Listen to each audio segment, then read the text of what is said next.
Now, verse 36, NIV, it, when one of the Pharisees invited Jesus to have dinner with him, he went to the Pharisee's house and reclined at the table. Look at verse 37.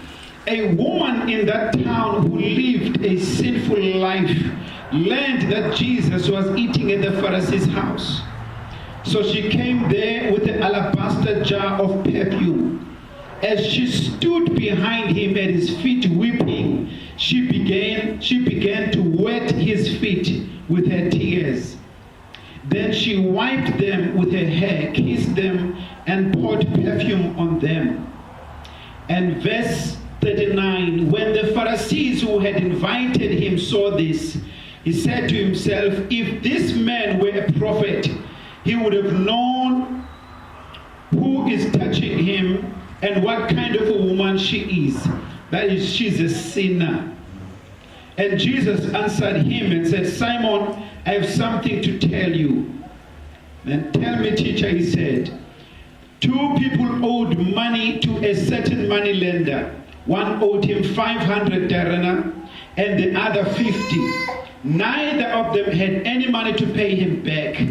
So he forgave them their debts of both. Now which of them will love him the more? Now Simon replied, I suppose the one who had the bigger debt to be forgiven. You have judged correctly, Jesus said. Now for the sake of time, I will not read that whole verse because we've already read it. I will just quickly want to jump on this. Amen.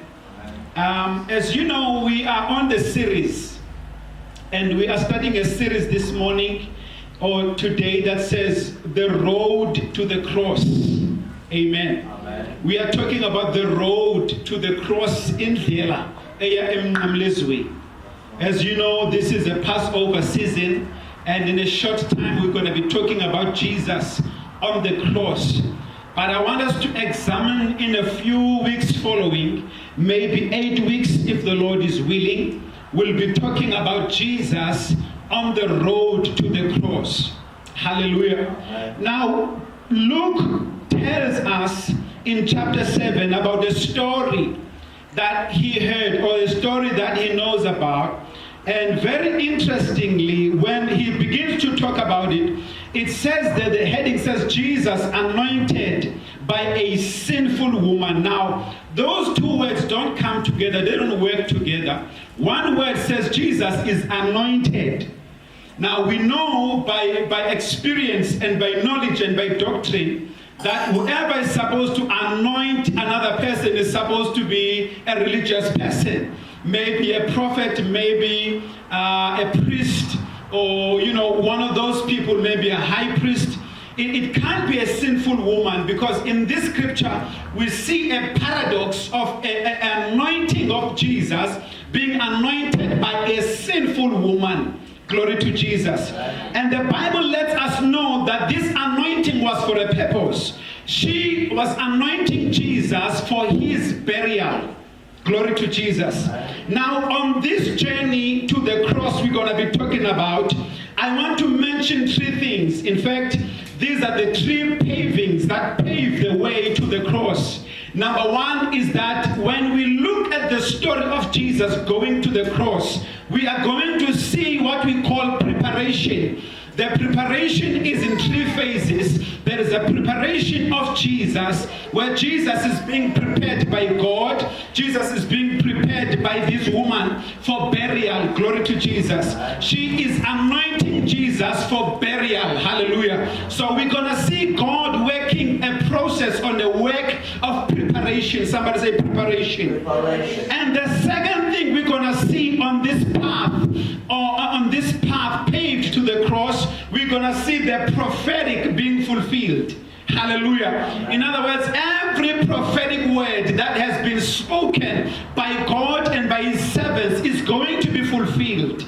Hallelujah. The person that's going to betray Jesus and the person that's going to help Jesus, every move, everything, when we read in the Bible, we hear about the story where Jesus told his disciples to go to a certain house. The Bible says he sent his disciples to go and ask for a donkey so he can ride on a donkey into Jerusalem. That is a prophetic word that was spoken long ago by the prophet Isaiah that Jesus had to fulfill. So not only Jesus had to walk a process of being prepared, but Jesus also had to fulfill every prophetic word about him. That was what was going to qualify him to be the Messiah. Hallelujah. If he fulfilled every prophecy, that is what made him the Savior of Israel and alternatively the Savior of the world. Glory to Jesus. So the third thing we're going to see on this path to the cross, doesn't matter what you talk about,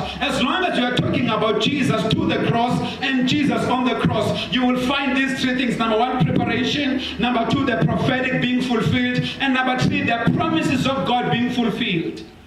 Glory to Jesus.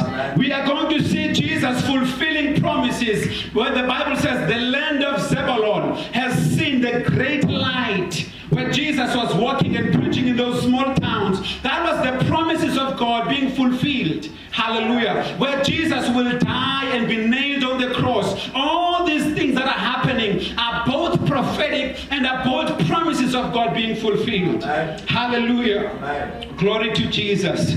Hallelujah. Now I want us to notice here again three things on the road to the cross that are happening to Jesus. Number one, Jesus is being prepared. As we said, Jesus is being prepared by this woman by anointing him. Being anointed by this woman for burial, the Bible said. Hallelujah. Now what we want to say about that is, number one, God will always do in one season in preparation for the next season. In other words, there are things God will do in one season in preparation for the next season. Hallelujah. And this is important to understand as a child of God, that not everything that happens in a season or within a season is for that season. Not everything you see in that season is for that season. Some of the things you see in one season are for another season. My Nkosivile. When we look at Jesus being anointed, you would think that anointing was maybe just for him to have clean feet, because that was the contestation there. But they began to argue about his feet being cleaned by this woman and cleaning the feet with expensive oil. And so they began to argue with Jesus on a season they could see. They began to argue with Jesus on a season they could feel. They began to fight Jesus on a season they were in. And Jesus was looking ahead prophetically, looking at what God was about to do ahead of him. Glory to Jesus. That although this is in this season, although this is in this parameter, but this is for another dimension. This is for another season. This is for another level in my life. Hallelujah. I've seen seasons where God will tell us as a church to pray more, and we thought that was for that season, and we began to expect great things, and maybe not to see great things happen in that season. But sooner or later, in another season, in another dimension, we began to see things happening. Maybe those were the trees that were planted in a past season. Hallelujah. If ever you're going to enjoy the fruit of a tree, you don't plant the tree the day you are hungry. You plant the tree on the day you are full. My Nkosivile. So you have to be careful when you are dealing with God, because God is a God who always moves in the prophetic. Hallelujah. God is a God who always does things ahead of time. The Bible says before God created man, before God created Adam and Eve, God first planted the garden. He created the Garden of Eden, and he placed all kinds of trees there, and he placed all kinds of lights in the sky. God did that, and he separated the waters from the high and the low. God did everything. God placed every kind of fruit in the garden, and you would think that was just for those trees to look nice and to look beautiful. Yet it was for God to bring men into that space. God will always work in preparation before he does something spectacular. So many people get discouraged because they only see preparation. Hallelujah. And I want to encourage you today and say, maybe you are in that season. Maybe you are in a season where things are already being fulfilled, where promises, you already see promises being fulfilled. I want to encourage you, if you are in a season of preparation, wait on the Lord. The Bible says, those that wait on the Lord shall mount up up on wings like eagles. They shall fly. And the Bible says they shall run and not be weary. Glory to Jesus. They shall walk and not faint. Why? Because they've been prepared by God. It is a good thing to be prepared by God. Hallelujah. You don't want, the last thing you want is to have a season that you are not prepared for. The biggest nightmare for a child of God is to enter into a season or a dimension that you are not ready for. Hallelujah. God being a good God and God being a good Father, God will always set a standard and God will always prepare a place before He moves in a place. Hallelujah. God will always prepare a people before He works in a people. God will always prepare a heart before He moves in a heart. You'll be interested also to know that on the day you give your life to Jesus, all the other years before that, God was working in preparation in your life. Hallelujah. My bone goes. And that is number one. This is what I want us to see here in this scripture. That God, there are things God will do in one season, and all those things, some of them are in preparation for the next season. Somebody say preparation. Now the second thing I want us to look at here, I want us to look at the dispute that arises here. Another writer talks about Judas being the one who argues with Jesus and says, this oil is too expensive and it should have been given to the poor. Hallelujah. And this is the second point I want us to look at. That this is for Jesus. Somebody say, this is for Jesus. This woman left her place of comfort. She took an expensive oil and brought it to Jesus. When she left her house and went to the house of God, she said in her house, this is for Jesus. I'm taking this to Jesus. I'm bringing this to Jesus. But when she entered the house of Simon, or when she entered the house of the Pharisee, the Bible says they began to argue with her that why was this wine, why was this oil not given to the poor? Yet the woman was saying, this is for Jesus. This is for Jesus. This is for Jesus. This is for Jesus. This is for Jesus. This is for Jesus. This is for Jesus. And we have to guard the things that God has given us to prepare for Jesus. We have to guard the things that God has given us so we can give back to Him. Hallelujah. I remember the story of Hannah. The Bible says she prayed in the temple and she said, Lord, give me a son, and if you give me a child, I will give him back to you. So Samuel, when Samuel was born, he was given the name Samuel because God said God heard the prayers, and therefore this son belongs to God. Hallelujah. And what I love about Hannah, she made the promise and she fulfilled the promise by taking the child into the temple. She brought the child into the temple and Samuel grew in the temple. It is important that when we say this is for Jesus, we stick with that promise.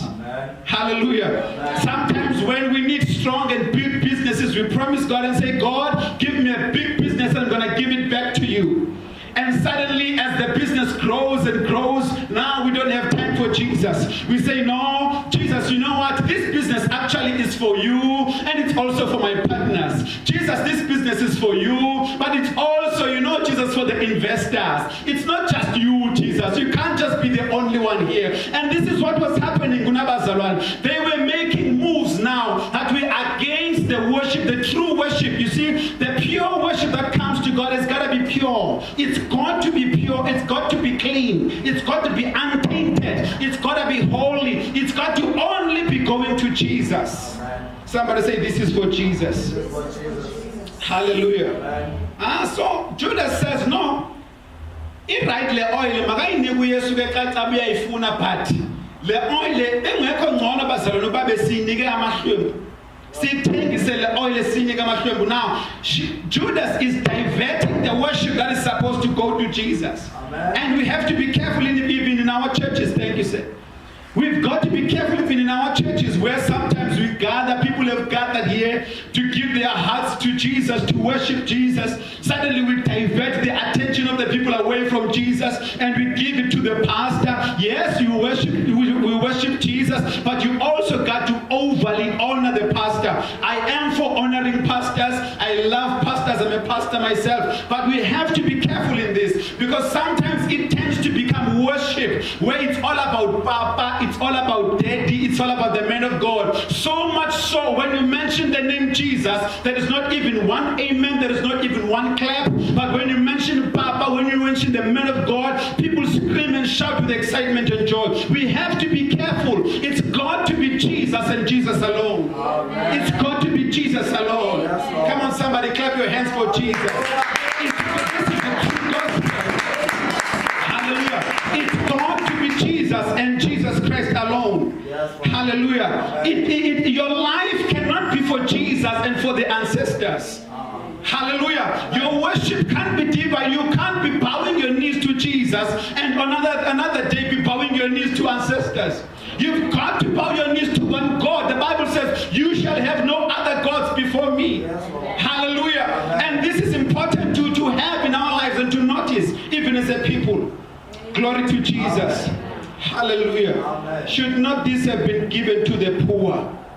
It will fail me to begin to mention. Time will fail me if I can mention all of these people in the Bible. If you remember King Nebuchadnezzar, the Bible says he made a big statue and said to people to worship the statue. Every time they hear the sound of music, he said people must bow and worship. Whereas Nebuchadnezzar also knew that there is a God in heaven, the God of the Hebrews. So he wanted the God of the Hebrews to be worshipped. At the same time, he wanted himself to be worshipped. Worship for himself. We've got to be careful, even as parents, where sometimes we stand between children and God. Where instead of pointing children to Jesus, we point them to ourselves first and then to Jesus. We have to be careful there of splitting the worship. Our children have got to grow fearing God and God alone. They have to honor us, honor our parents, of course. They have to honor everybody that's placed in their lives. But when it comes to worship, there is only one Bazalwane. There is only one name that stands alone. There is only one name, and that name is Jesus. Hallelujah. Glory to this King of Kings. In these last days, it's such a difficult thing to preach this kind of message. Hallelujah. But we're going to preach it, man. We're going to talk about it. We're going to mention it in the taxis. We're going to mention it in the workplace. We're going to mention it at schools. That only Jesus, only Jesus, only Jesus. It's got to be only Jesus Christ. Amen. Hallelujah. Amen. Glory to Jesus. Amen. Nebuchadnezzar says, worship me every time you hear music. Worship me. Hallelujah. Amen. In the Bible, it talks about a story of a woman who went to Jesus with her 2 sons. And the 2 sons were disciples of Jesus. This woman went to Jesus and asked the question, Lord, would it be okay that when you sit in your throne as God, that my sons, both of them, one sits on your left and another sits on your left? And Jesus says, you don't know what you are asking for. This is a position of worship. You don't know what you're talking about. Can you drink the cup? I like how Jesus put it. Jesus put it so mildly and so gently. He says, can you drink the cup? Can you pay the price I'm about to pay? Because later on in the book of Revelations, they're going to talk about him being worthy to be praised. And whenever we see that word worthy, we have to understand that the price has been paid. Whenever you pay a much price, worth comes to it. Glory to Jesus. The reason gold has so much worth is because of what it has gone through, the fire it has gone through. It has been purified. In fact, before gold is purified and tested in fire, it cannot be valued. It does not have any worth. Jesus says, can they drink the cup? Hallelujah. Amen. She wants to put her sons next to Jesus. Can you imagine? Next to his throne. Yet now we know, you and I, we know that in the throne we only see the Father, the Son, and the Holy Spirit. Amen. Now this woman says, I want my sons there. So that when I worship you, Jesus, I also have to admire my sons next to you. I worship you 1 minute, another minute I'm looking at my boys. Hi, how's it? You are stepping into dangerous territory. Jesus never endorsed that. Jesus never received that kind of error. My Nkosivile. This is a big thing. Hallelujah. Amen. It happens in our time. It happens sometimes by mistake and by default. It happens in our lives, in our families, in our churches. Hallelujah. Amen. And we have to be careful. You will hear one person say, well, I don't dispute the importance of Jesus in my life. Jesus is important. I love Jesus, but I love Jesus, I love my church, but I also love my children. I also love my business. I also love my pastor. I also love this thing. We've got to come back to the pure gospel. Why did Jesus say, if you want to become my follower, you have to love me more than all of these? Hallelujah. If you want to become a follower of Jesus, Jesus said, you have to love me more than your mother, your father, your brother, your sister. He mentioned them all. This is the same question he asked Peter when he was restoring Peter. He asked him a question to qualify him as a worshiper. He said, Peter, do you love me above all of these? It's got to be above. Our love for Jesus has got to be on another level, on another dimension that cannot be equaled by anything. Hallelujah. Amen. He said, the Bible says, God sent his son to die for us, to pay the price. So this woman came and to worship Jesus. She fell down and she broke the alabaster box on the feet of Jesus. The Bible says she was doing this for the preparation of the body of Jesus to be buried. And this was also the way she was worshiping. And it's interesting to see that the Bible is clear that this woman was a sinner. Now let's read verse 37. It says, a woman in that town who lived a sinful life. Can you imagine? There were holy people around Jesus. Now suddenly there comes a woman that lives. She's not just a sinner. She lives. The Bible says she lives a sinful life. When she heard or when she learned that Jesus was eating at the Pharisee's house, so she came there with an alabaster box. She was a sinner and she decided, I'm going to go worship Jesus. Where Jesus are worshiping Jesus. Where sinners are worshiping Jesus.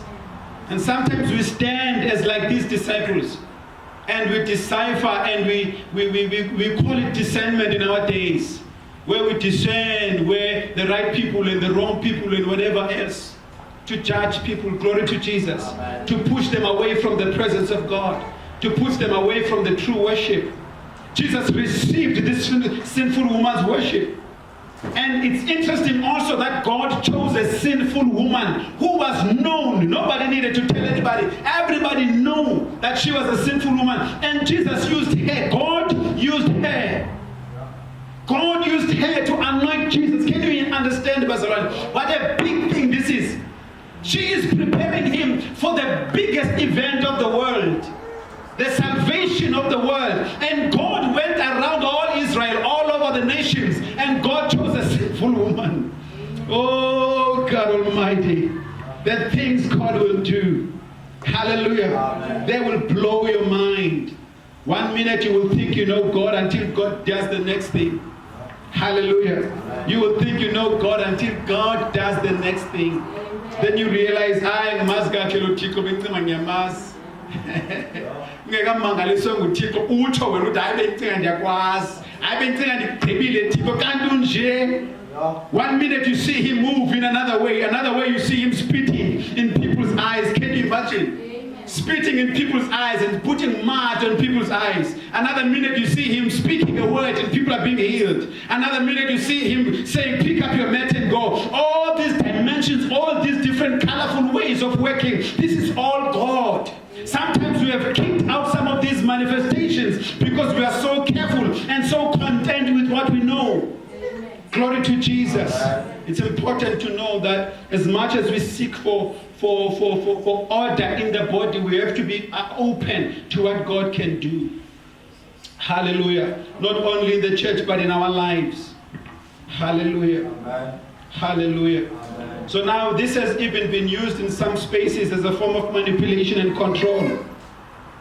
Hallelujah. Amen. Even where now we put ourselves in the position of God in people's lives. We put ourselves in the position of God and ruler in people's lives. Glory to Jesus. So number one, what you hear there on the road to the cross, this woman anointed Jesus. And we said in number one that God, there are things God will do in one season in preparation for the next season. So in other words, there is no season that is ever wasted by God. Hallelujah. There is no season, even the painful seasons in your life. Somebody might be going through a tough season. I want to tell you today, there is no season that is wasted in God's power, in God's working. Hallelujah. In fact, one of the biggest frustrations of the devil is God's ability to restore.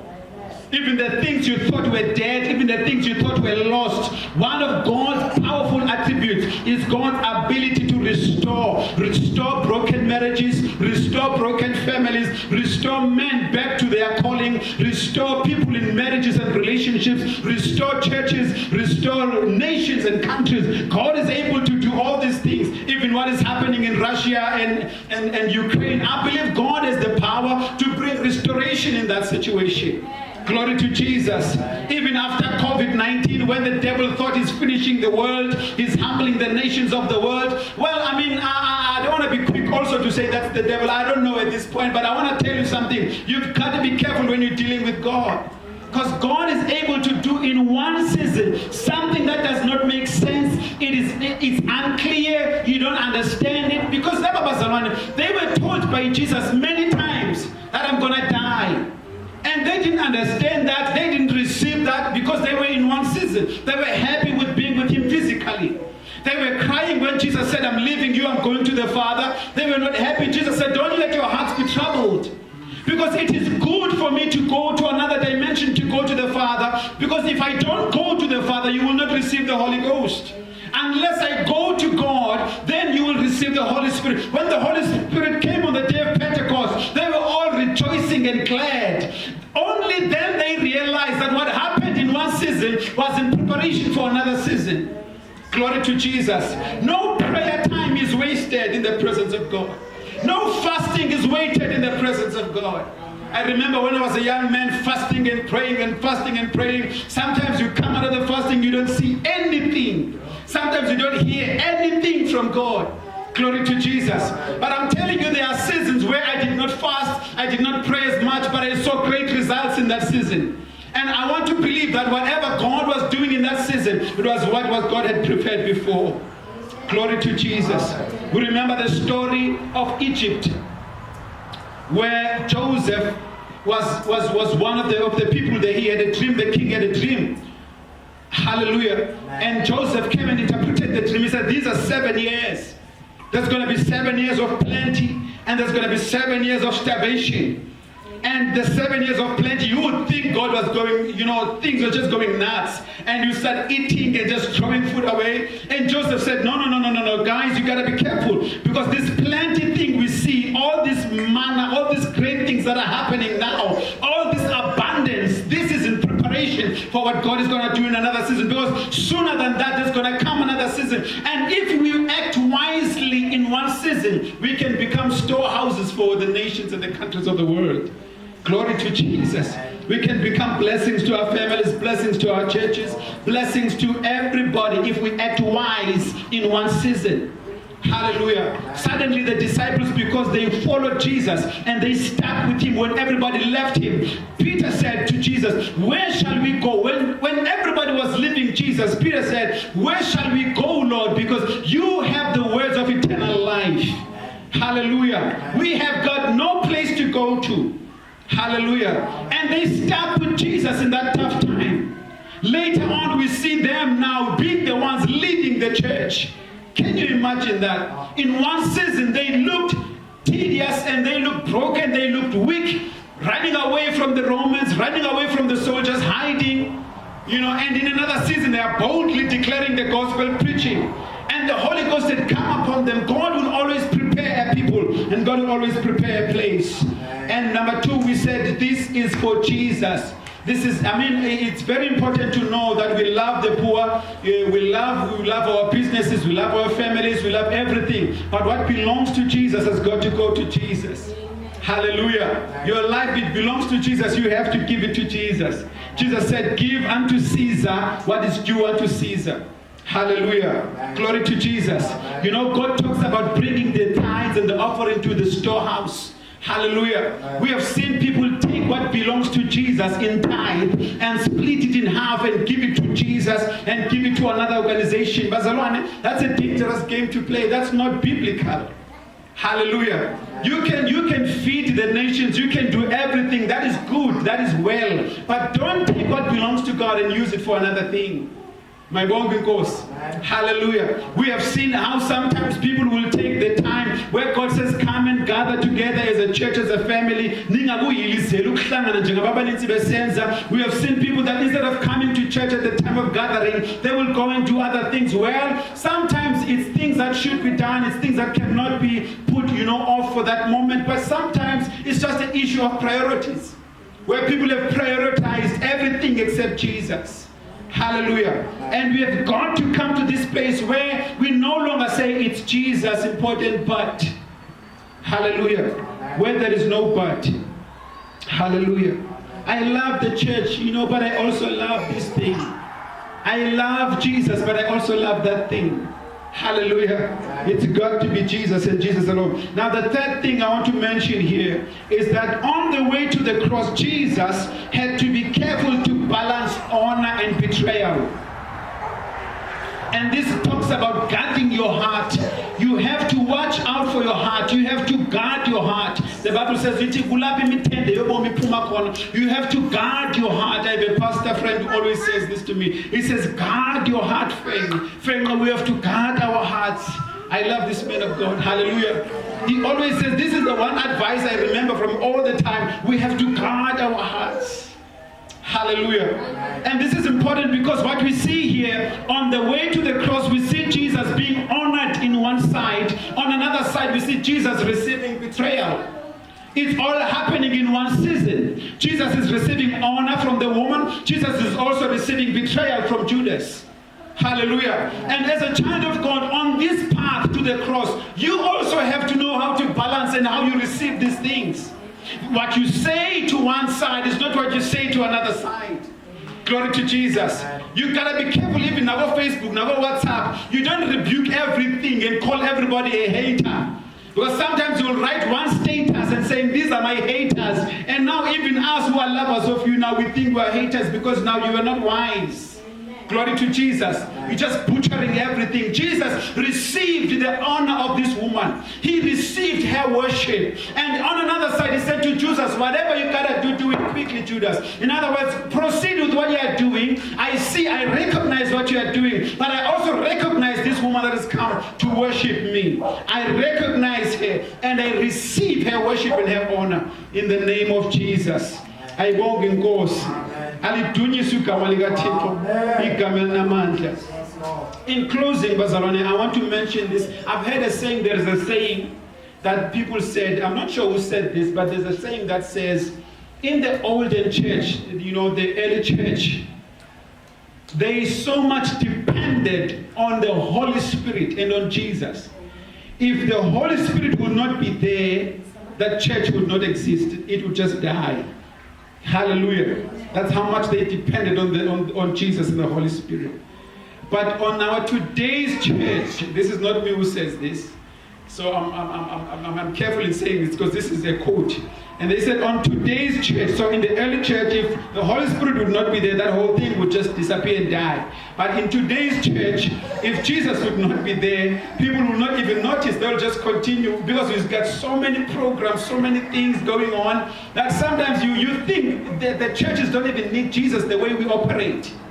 Hallelujah. There is no room for him. There's not even mention about him sometimes, even in our lives. The only time we hear mention of Jesus is in church. But during the week, we don't talk about him. We don't think that he fits in our boardrooms. We don't think that he fits in our schools. Sometimes we don't think that he fits in our nations. We can sit in big decision-making moments and talk about everything else. Look for every other solution in marriages and not even bother to think about Jesus or mentioning Jesus until something goes wrong. But I want us to come back today as we are walking with Jesus on this path to the cross. We've got to honor God in how we live for him. And may God bless you in the name of Jesus.